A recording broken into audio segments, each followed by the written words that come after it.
Well, folks, how are you getting on? Today we're going to be taking a look at Ubiquiti LTU Rocket. These are smaller radios used to connect data connections between two ends of a college campus or, across a hospital where you don't have a wire link. So, yeah, they're not as powerful as something like the B11, the Mimosa B11 that we had a look at before, but they're still useful for wireless internet service providers, but more so for kind of networking across sites that don't have that cable link. This is what they kind of look like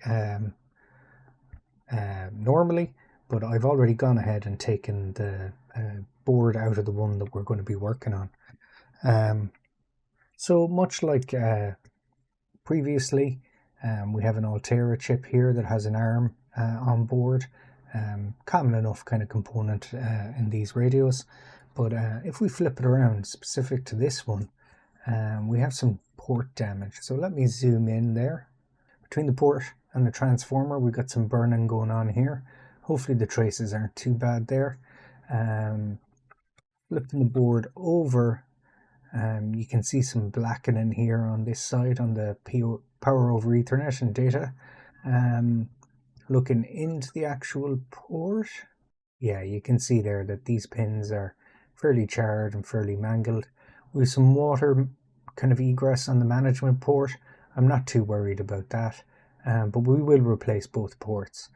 But in order to see exactly how bad things are, we need to get the port off and the transformer off. We'll also probably end up replacing this diode up here.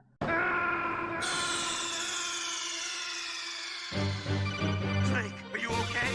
Snake? Snake! This is the TVS diode, transient voltage suppression. So usually these get bucked when we have problems across here. But we won't know how bad things are again until we get these off. So what I'm going to do now is I'm going to get set up. We'll flow some solder into the through hole joints here. Using the desoldering gun, then I'm going to suck out as much of that old solder as I can, and then we'll just drop the ports out using a bit of hot air and a pair of tweezers.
Okay, so that's the ports off. We have to flip it over yet to find out exactly how bad it is. So I think we might do that now, actually. Oh, oh no. Oh no. That doesn't look good, does it? Zoom in.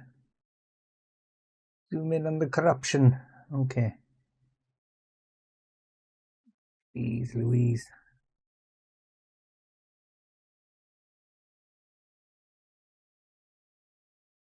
Yeah. I'm not really making much of a difference there. Wait till I get a cotton bud. Been worse, but still not great.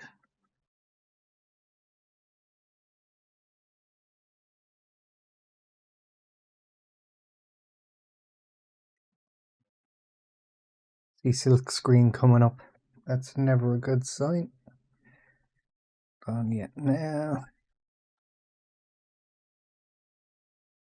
As I wipe those now, they don't seem as bad. I think it's all the burning from the port that's up around that transformer, which is a good sign.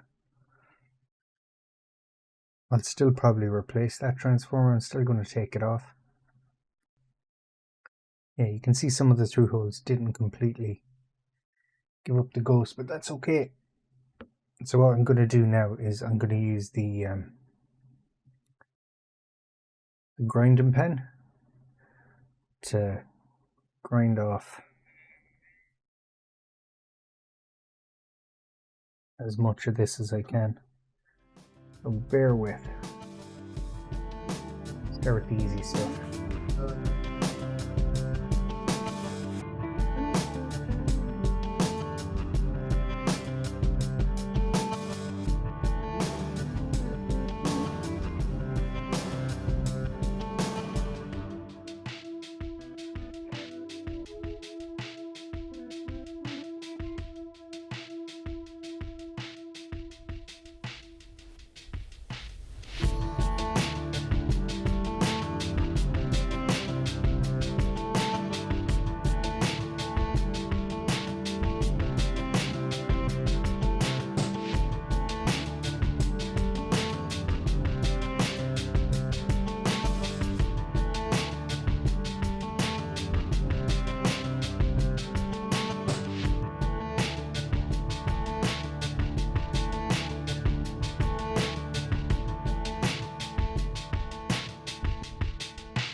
So yeah, I was worried about the battery on the grinding pen running out because I haven't used it in a while, but we need to remove all that black material because it acts as a resistor between each of the through holes.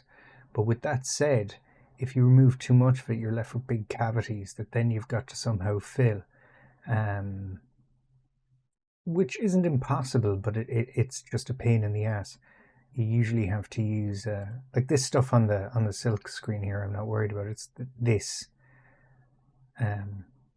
which is similar to the pattern you would have seen on previous kind of repairs.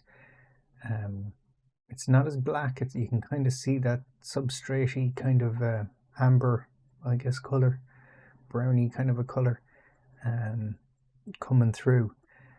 But I don't want to remove too much. I only want to remove exactly as much as I need to. So yeah, I don't think there's any like real bad shorts here.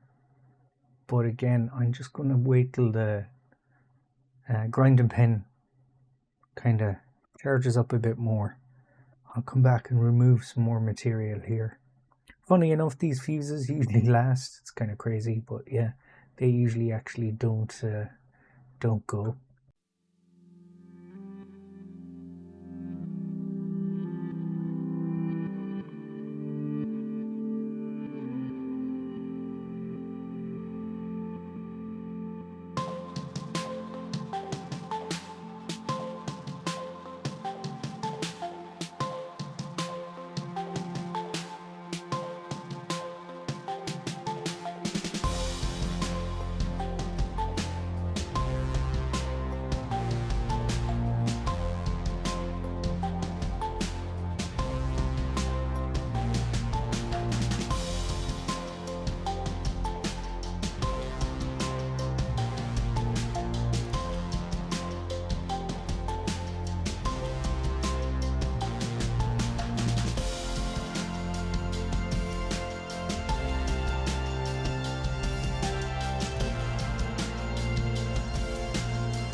Ooh, nearly dropped it. Yeah, you can see there now that it's looking a bit cleaner up there. There's still some dark patches. I'll try and get as much of them as I can, but again, don't let the perfect be the enemy of the good in this. You've seen the way it was when we came in here, so you know you got to be realistic too about what's salvageable from this. We can make it work, but just don't end up grinding a big hole in the board because you got overzealous. Okay, so we're going to beep our way through this side first, and then we'll check the corresponding continuity on this side. So what I'll probably do is I'll just work through this, and then I'll show you the map that I came up with at the end. So I'll display the graphic that I made of this side. We're going to work our way backwards through the pairs here, checking it against that one. So what I'm going to do is I'm actually going to skip across here and start from this pin, and we'll do that one first. So these two pins are tied together. That's good. And then I'm going to check it on the first three terminals here. That's good. That's good. That's good. And no connection. Okay, so that's the first pair checked. Our second pair, we're coming over here, and these two should be connected. That's great. So if we go to pin 4 here, that's good. Pin 5. Pin 6, that's great. And of course, yeah, we should have no connection from there.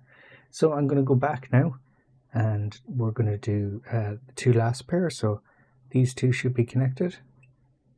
That's correct. So I'm just going to come down here and okay, under an ohm. Same here. Okay, so that's good. So they're connected. So what we'll do then is we'll check, come across here. So we're 3 in, and we should be connected here. That's good. So there we go. Just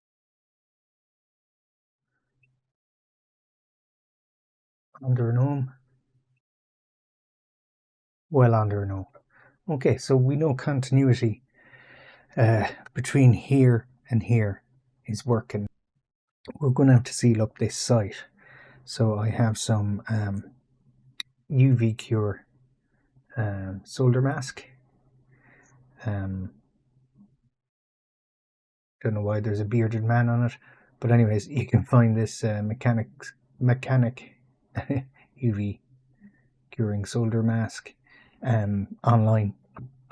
But in order to spread it, we need to be fairly accurate. So I have a toothpick that I actually sharpened with my craft knife to make as sharp as possible, so that we can really work it in to these cavities and fill them up. So we've removed all the carbonized material that would act as a resistor, but we have to seal this up now. We can't leave it like that. So that's what I'm going to do next.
That's one layer of UV cure on, but that's quite the cavity down there now since I took out all that material. So I'm going to go in and put another couple of drops in there.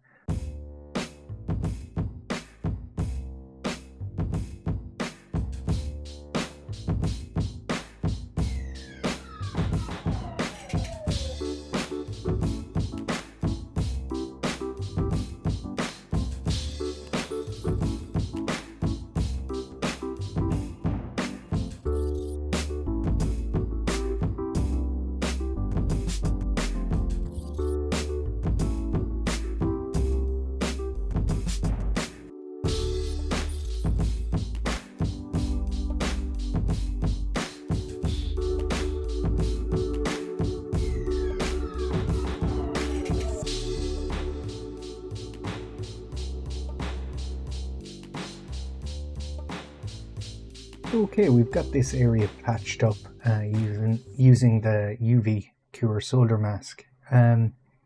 So what I might do is I mightn't continue on tonight. It's about 9:25. So yeah, what I might do is I might leave this till tomorrow and come back. It'll do it no harm for this UV mask to cure a bit more. So it's the following day, and we need to replace this network transformer, and we'll probably, while we're here, because they're pennies, we're going to replace the TVS diode as well. So to do this, I'm going to need my hot air. I'm going to liberally apply some flux along the legs here. Generally I try and get one side up and then the other, but you have to heat the whole ground plane up before it'll start to budge. This little guy is a little easier. You'll just know with your tweezers when it's ready to go and it'll go. So I need to turn some stuff on here. There we go. I'm going to set my air to about 360 degrees. You're not going to hear much talking from me because I don't want the noise of the hot air station over anything. So yeah, I'm just going to set my temperature to 360 or 380 maybe. 380, why not? And we'll go from there. My air speed is at about, I don't know, what, 60%, I guess. Leave it at just around 60%. I don't want to blow any of these small components off the board. So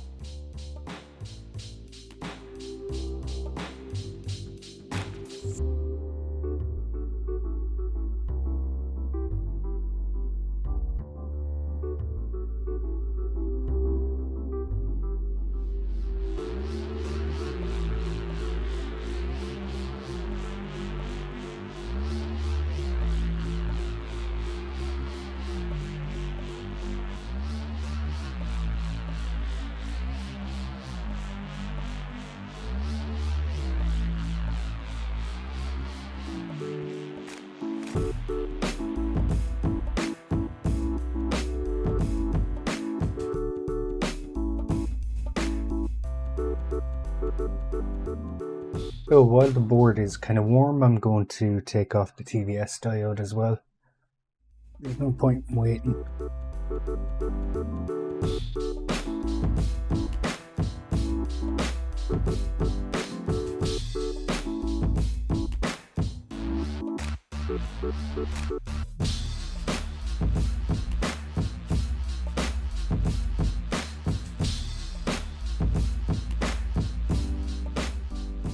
I need to clean these pads to get ready for the new transformer, but just to mention, the old transformer didn't seem bad. There was no charring or that, but in case it's marginal, once the port's blown like that and you have trace damage, I tend to replace the transformer, because you have that magnet wire, that enameled wire, and the insulation on that sometimes can get undermined by high current events, so you're better off replacing it. It's kind of the same with the TVS diode. It was probably fine, but you know what, when you're in here, you may as well give it a full service.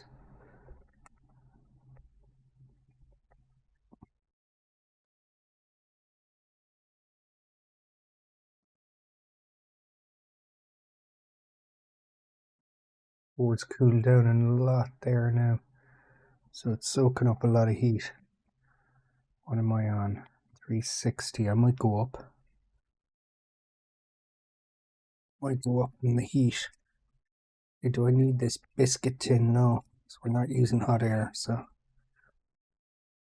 go in on some regular. On the regular.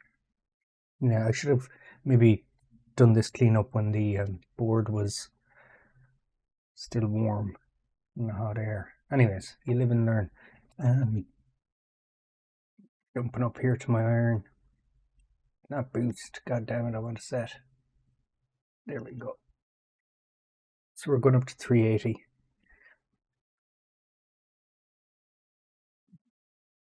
More flux.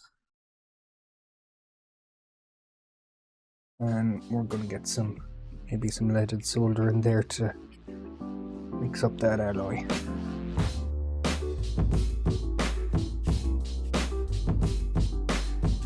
Yeah, it's easier now. It's wicking up good.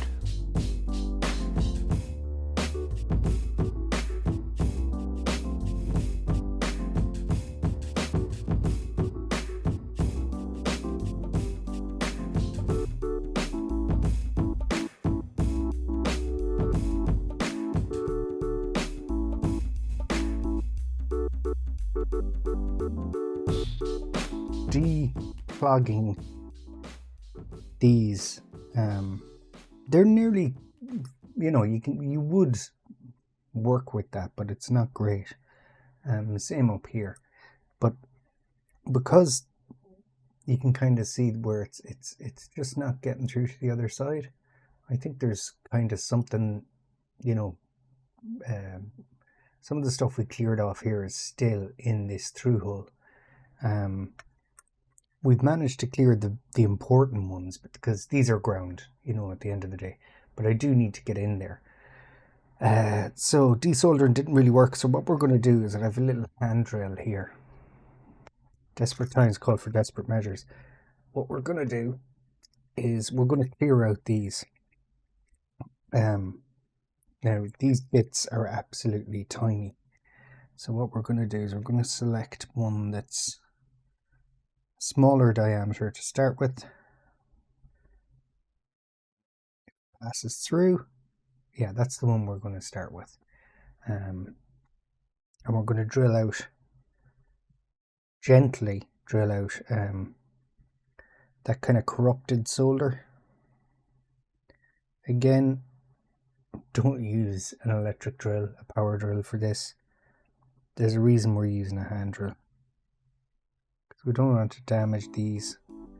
We do need to get them cleared.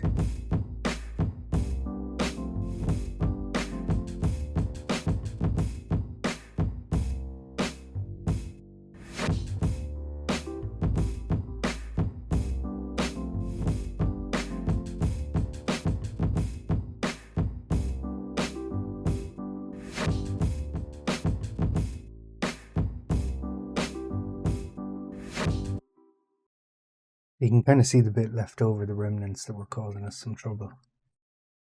So now we can start putting components back on board. Rather than put on the port first, because I actually don't have through holes connectors, I have to order those. They should be in like a day or two. But for now, while we're here, I'm going to put a new diode on down here and a new transformer. Put a small bit of flux on both pads. I'll flood them and I'll just float in our diode.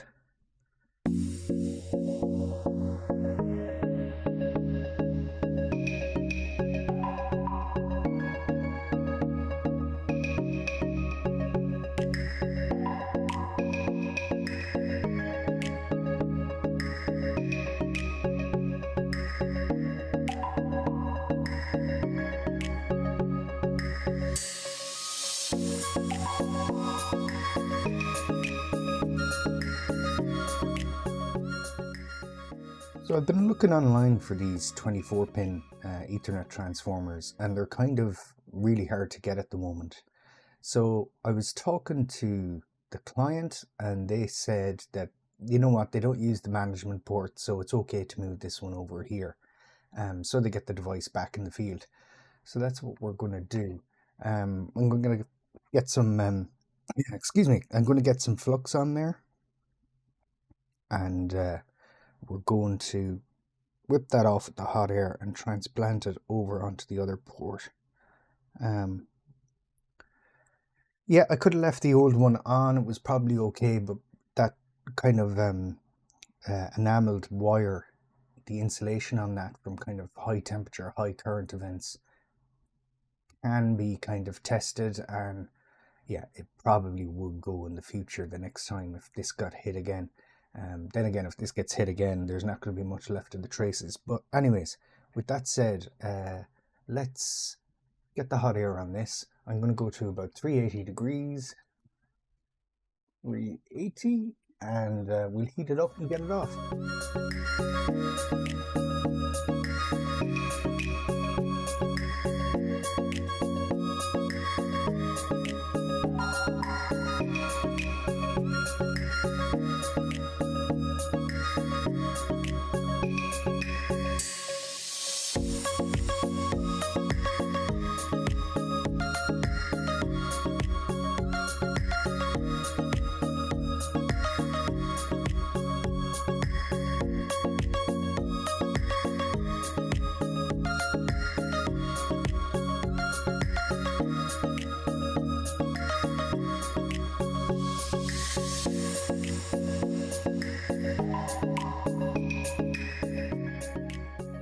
So this might be a little overkill, but what I'm going to do is I'm going to heat up each side with hot air again, just to kind of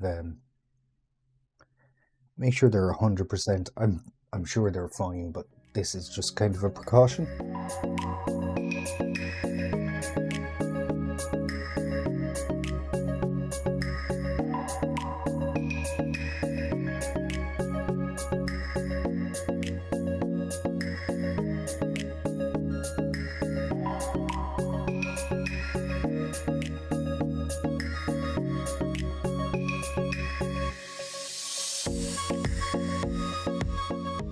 Okay, so our Ethernet transformer is transplanted across.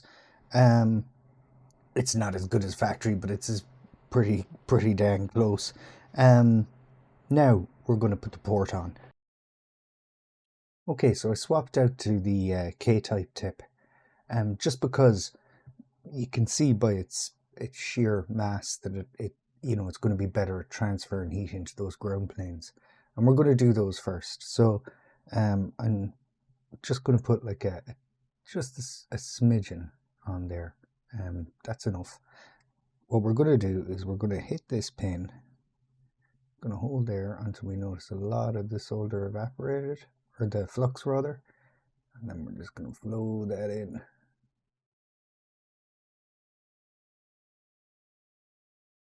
Hold. And there we go. Nice solder joint.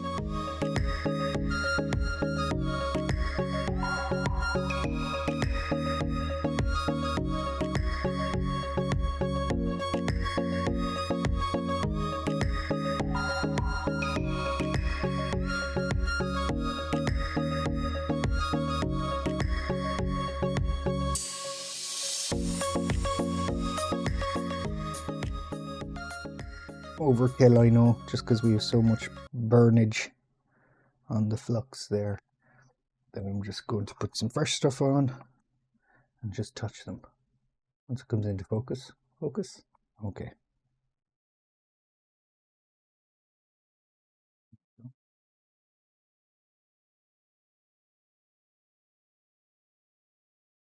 Okay, so they should clean up nice now. Rightio, so that looks fairly good. So let me zoom out. So we did our trace repair, our kind of through-hole repair, getting rid of all the carbonized material under this. We replaced our TVS diode, transplanted the Ethernet transformer from the management port over, and put on a new Ethernet port. So what I'm going to do now is I'm going to set up my laptop, and we're going to try and connect to this over its web interface on this port, and hopefully we get to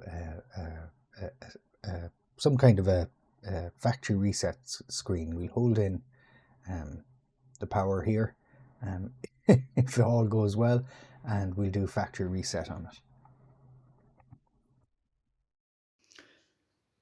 Okay, so I have the LTU Rocket hooked up with a Cat6 cable to this PoE, 24 volt PoE injector, and I have our Ethernet set up. Now I pre-configured our IP configuration, IP version 4, so to the static IP and subnet mask for this. So yeah, I was going to see how much power it's drawn, but we'll see if it turns on first and doesn't blow up. Okay, so that's a good sign. We have all lights. We have all the lights. It's gonna need a reset. So I'm gonna hold in the button for about 4 seconds, or 10 seconds rather. Sorry for shaky cam here. Yeah, I may need to turn it off and on again. There we go. So it's going through its startup.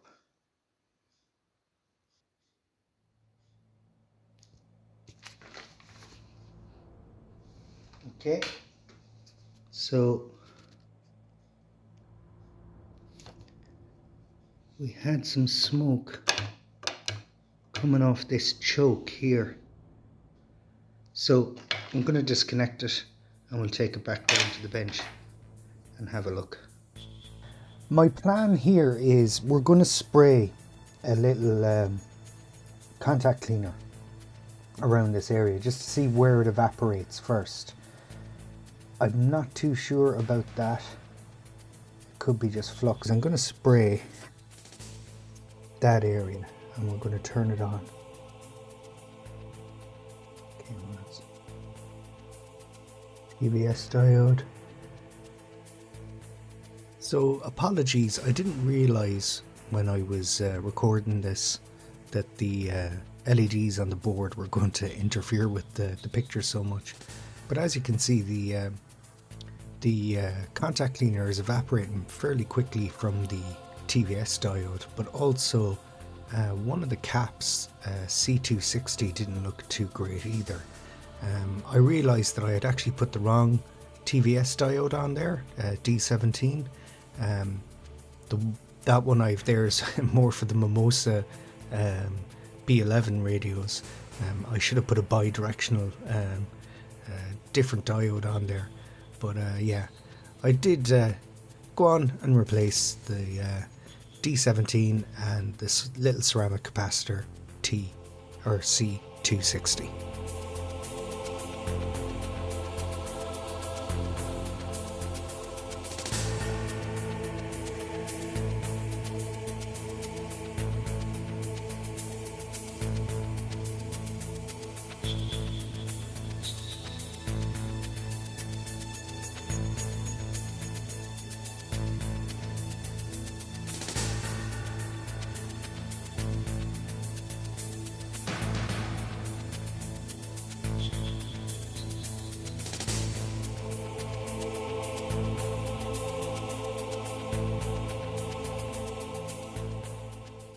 after going back to the other diode,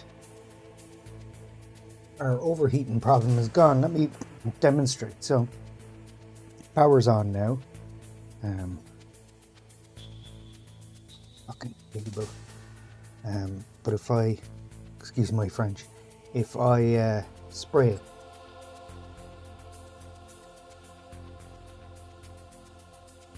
so we're not seeing that evaporation problem. And that's quite cool to the touch compared to before. Our inductor isn't overheating or anything. I think by using the wrong diode here, we biased the whole damn thing wrong. But yeah, let's bring it up to the laptop and test it out up there. So here we are with the unit hooked up to a laptop. Again, I'm using Pale Moon, which is a good browser for getting in when you don't have device certificates in date and stuff like that. But it seems to be working. I did a factory reset twice on it. But yeah, it identified on the network once I set up the static IP addresses. And that's the gateway address. So the IP address of the laptop here is .24. So yeah, all good. Seems to be working. We'll button it up and I might test it out a little bit more, but it looks good. So folks, that's the Ubiquiti LTU Rocket repaired. I can get this back to its owner and it can broadcast some data again. Did some more tests on it. It seems to be working really good now. I got my own way with the wrong diode. Goes to show you, I had both diodes, the smaller bidirectional ones and the larger ones for the Mimosa, the regular ones, TVS diodes, in the same little box. So I'll be making two little boxes going forward from now. But there you go, these things happen. At least I was able to catch it. I was able to fault find it, and yeah, we're up and running again. So for the first time on the channel, just as an experiment, I never ask people to subscribe or to like a video, but as an experiment this time around, I'd ask you, if you enjoy the content, consider subscribing and giving the video a like. I just want to kind of see, mentioning those words, will it aid in the algorithm or what's the story? Also, I realized that I haven't been doing much kind of retro gaming or vintage computer stuff recently. Let me know what you think about that in the comments. I'm open to the feedback. I'm hoping to get back with a few projects in that realm in the near future. But anyways, take care folks. Thanks for tuning in, and I'll chat to you all again.